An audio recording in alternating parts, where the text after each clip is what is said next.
আসসালামু আলাইকুম। এখন দেখবেন সংবাদ শিরোনাম। সময় উপযোগী কারিকুলামের অভাবে শিক্ষিত বেকার বাড়ছে বললেন প্রধানমন্ত্রী। রাজনৈতিক বিবেচনায় নয়, মেধাভিত্তিক শিক্ষক নিয়োগের উপর গুরুত্ব আরোপ। অর্থনীতিতে সরকার বা রাজনৈতিক হস্তক্ষেপ থাকবে না বললেন মন্ত্রী। পেশাদারিত্বের সাথে আর্থিক খাত পরিচালনার প্রতিশ্রুতি। রাজধানীর মিরপুর যেন কিশোর গ্যাংয়ের অভয়ারণ্য। বাহুবলী আশিক গ্রুপের নৃশংসতার শিকার অনেকে। মাদকের থাবা বিহারীপল্লী সহ বিভিন্ন এলাকায়।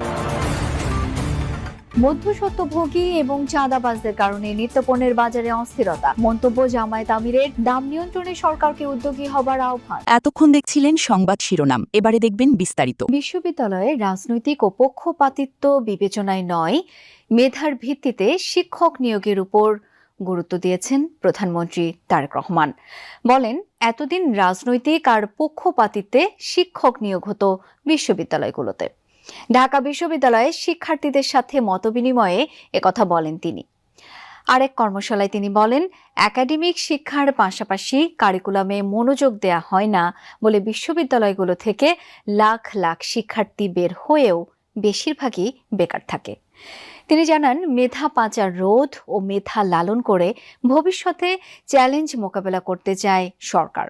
উচ্চশিক্ষাকে সময় উপযোগী করতে ইন্টার্নশিপ চালু সহ সরকারের নানা উদ্যোগের কথা তুলে ধরেন প্রধানমন্ত্রী। ঢাকা বিশ্ববিদ্যালয়ে শিক্ষার্থীদের সাথে প্রধানমন্ত্রীর মতবিনিময়। সরাসরি সরকার প্রধানকে প্রশ্ন করেন শিক্ষার্থীরা। এ সময় প্রধানমন্ত্রী বিশ্ববিদ্যালয়ের শিক্ষক নিয়োগ প্রক্রিয়ার সমালোচনা করেন। বলেন, মেধার ভিত্তিতে নিয়োগে গুরুত্ব দিতে হবে। এর আগে ঢাকা বিশ্ববিদ্যালয়ে transforming higher education in Bangladesh roadmap to sustainable excellence শীর্ষক কর্মশালায় অংশ নেন সরকার প্রধান। আনফরচুনেটলি হলেও ব্যাপারটা আনফরচুনেট, বাট ঢাকা ইউনিভার্সিটির বলতে আমরা যা বুঝি, স্বাভাবিকভাবে ইউনিভার্সিটির আনফরচুনেটলি ইন্টারন্যাশনালি র্যাঙ্কিং এর মধ্যে পড়ছে না। র্যাঙ্কিং এর মধ্যে না পড়ার বোধহয় অন্য একটা মূল কারণ হচ্ছে যে আমরা এখানে যেভাবে আসলে টিচার নিয়োগ হওয়া উচিত ছিল, খুব সম্ভবত অতীতে সেভাবে হয়নি টিচার নিয়োগ। দূর থেকে আমি যেটা শুনেছি বা যতটুকু দেখছি, পত্রপত্রিকা পড়েছি, এখানে পলিটিক্যাল বায়াসনেসটাকে বোধহয় বেশি প্রায়োরিটি দেওয়া হয়েছে। মেধা পাচার রোধ, মেধা লালন, কারিকুলাম ও ভবিষ্যৎ চ্যালেঞ্জ মোকাবেলায় সরকারের নানা পরিকল্পনা তুলে ধরেন প্রধানমন্ত্রী। পুঁথিগত বিদ্যার পাশাপাশি উদ্ভাবনী বিষয়ে মনোযোগ দেওয়ার উপর জোর দেন তিনি। তারেক রহমান বলেন, দেশে শিক্ষিত বেকারের সংখ্যা বেশি। সময়োপযোগী কারিকুলাম ছাড়া বৈশ্বিক চ্যালেঞ্জ মোকাবেলা কঠিন বলে মনে করেন প্রধানমন্ত্রী। এজন্য ইন্টার্নশিপ সহ সরকারের নানান উদ্যোগের কথা তুলে ধরেন তিনি। মেধা পাচার রোধ করে, মেধার বিকাশ, মেধা লালন করে আমরা ভবিষ্যৎ চ্যালেঞ্জ মোকাবেলা করতে চাই একসাথে। জনগণের কাছে দায়বদ্ধ এই সরকার বর্তমান এবং ভবিষ্যৎ প্রজন্মের জন্য একটি নিরাপদ বাংলাদেশ বিনির্মাণের কাজ শুরু করতে চায়। অর্থনীতিতে সরকার বা রাজনৈতিক দলের কোনো ধরনের হস্তক্ষেপ থাকবে না, পরিচালিত হবে পেশাদারিত্বের সাথে। রাজধানীতে Bangladesh start up investment company যাত্রা শুরুর অনুষ্ঠানে এমন তথ্য জানিয়েছেন অর্থমন্ত্রী আমির খসরু মাহমুদ চৌধুরী। জানান, পেইনফুল সময়ের মধ্য দিয়ে যাচ্ছে দেশ, খুব দ্রুতই সবকিছু ঠিক হয়ে যাবে। গভর্নর মোস্তাকুর রহমান জানান, 30 জুনের পর বাংলা কিউআর কোড ছাড়া পেমেন্ট করা যাবে না।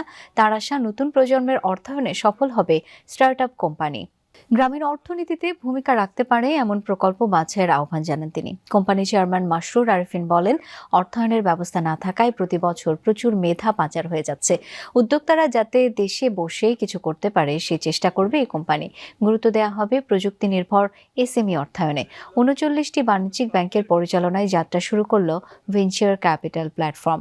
এই কোম্পানির প্রতিশ্রুত মূলধন 425 কোটি টাকা। এতে অংশীদার ব্যাংকগুলো প্রতি বছর তাদের নিট মুনাফার 1% এই তহবিলে প্রদান করবে। 2010 সাল থেকে দেশের স্টার্ট আপ খাতে 450টিরও বেশি বিনিয়োগ চুক্তির মাধ্যমে $1 বিলিয়ন বেশি অর্থায়ন এসেছে। এর মধ্যে 7%-এরও কম এসেছে দেশীয় উৎস থেকে। আমরা কিন্তু এখানে সিদ্ধান্ত নিয়েছি অর্থনৈতিক সেক্টরে, ফিনান্সিয়াল সেক্টর সহ রিলেটেড ইকোনমিক সেক্টরে আমরা কোনো ধরনের রাজনৈতিক ইন্টারফারেন্সে যাব না, কোনো ধরনের রাজনৈতিক অ্যাপয়েন্টমেন্ট হবে না। I can assure you, this is not a political statement. I am saying this is the decision of the party, this is the decision of the government. যুক্তরাষ্ট্রের সাথে বাণিজ্য চুক্তি বাতিলের সুযোগ থাকলেও সেই পথে হাঁটবে না সরকার, বরং চুক্তিটি পর্যালোচনা করে বিভিন্ন শর্ত পরিবর্তন করা যায় কিনা তা খতিয়ে দেখবে সরকার। সকালে সচিবালয়ে সরকারের বিভিন্ন কার্যক্রমের অগ্রগতি জানাতে আয়োজিত এক প্রেস ব্রিফিংয়ে এসব কথা জানান প্রধানমন্ত্রীর তথ্য ও সম্প্রচার বিষয়ক উপদেষ্টা ডাক্তার জাহেদুর রহমান। বলেন, চুক্তিটি পর্যালোচনা নিয়ে প্রধানমন্ত্রীর সাথে কথা বলেছেন তিনি। সব সেক্টরের বিশেষজ্ঞ এবং এই সম্পর্কিত মন্ত্রণালয়গুলোর সাথে বসে চুক্তিটি মূল্যায়ন করবে সরকার। ব্রিফিংয়ে হাম পরিস্থিতি নিয়ে তিনি জানান, হামের টিকা কেনায় গাফিলতি তদন্তে রাষ্ট্রীয় ব্যক্তি প্রতিষ্ঠান এবং আন্তর্জাতিক প্রতিষ্ঠানের সমন্বয়ে কমিটি গঠন করা হচ্ছে। যদি তদন্তে খুব বাজে ধরনের গাফিলতি পাওয়া যায় তাহলে শাস্তির সুপারিশ অবশ্যই বাস্তবায়ন করা হবে বলে জানান তথ্য উপদেষ্টা। সরকারের মধ্যেও আমরা এই চুক্তিটা নিয়ে কিছু পর্যালোচনা এবং চুক্তি এটা খুবই শক্তিশালী চুক্তি এবং এটা বাতিল করে দেওয়ার ইম্প্যাক্ট কি হতে পারে নিশ্চয়ই আমরা বুঝতে পারি, বা কোন প্রেক্ষাপটে এই চুক্তিটা স্বাক্ষরিত হয়েছে সেটাও আমরা বুঝতে পারি। কিন্তু ওই যে বললাম, ওই সুযোগটা তো আমরা নিতে পারি যে এই চুক্তি রিকনসিডার করা কিছু কিছু জায়গায়, যে যে জায়গাগুলোকে আমরা বেশি সমস্যাজনক মনে করি, রাষ্ট্রের জন্য ক্ষতিকর মনে করি, হতে পারে মনে করছি, সেগুলো নিয়ে আমরা আগে আমাদের প্রাথমিক বিবেচনা করব এবং আমি আশা করি যে তিলোত্তমা ঢাকা 2 কোটির বেশি মানুষের আবাস। এই মহানগরে যারা বসবাস করেন এক এক এলাকায় তাদের উপলব্ধি এক এক রকম। কোথাও পানি বা গ্যাসের সংকট, কোথাও ঘিঞ্জি, যানজট কিংবা চাঁদাবাজি। মহানগরের বিভিন্ন প্রান্তের ছোট বড় সমস্যা, নাগরিক ভোগান্তি নিয়ে ধারাবাহিকভাবে আমরা তুলে ধরব কেমন আছি ঢাকায়। প্রথম দিনে থাকছে মিরপুরের কিশোর গ্যাং আর মাদকের বিষাক্ত থাবার কথা। মিরপুর 10-এর বিহারি ক্যাম্প, এখানে দিনে দুপুরে চলছে মাদক কেনাবেচা। এই মাদক ব্যবসা আর চাঁদাবাজি ঘিরেই মিরপুরে গড়ে উঠেছে একাধিক কিশোর গ্যাং। প্রতিনিয়তই তাদের অত্যাচারে আতঙ্কে থাকেন স্থানীয়রা। গত 11 এপ্রিল এমনই এক কিশোর গ্যাংয়ের হামলায় গুরুতর অবস্থায় চলে যান রিকশা চালক শামীম। তার পরিবার জানায়, বাহুবলী গ্যাংয়ের দৌরাত্মে প্রতিনিয়ত প্রাণনাশের ঝুঁকি নিয়ে চলতে হচ্ছে তাদের। 2000 টাকা উনি চাইছিল, টাকা দেওয়া হয়নি, তার জন্য বাহুবলী মাছ খাদ্যটা নিতে লাগছে আর কি নিতে লাগে গেছে। নাশ ফুরফুসি নাশ আছে, ওটা কেটে গেছে পুরো। শামীমকে নিয়ে এই সাক্ষাৎকার ধারণের 2 দিন পর হাসপাতালে মারা যান তিনি।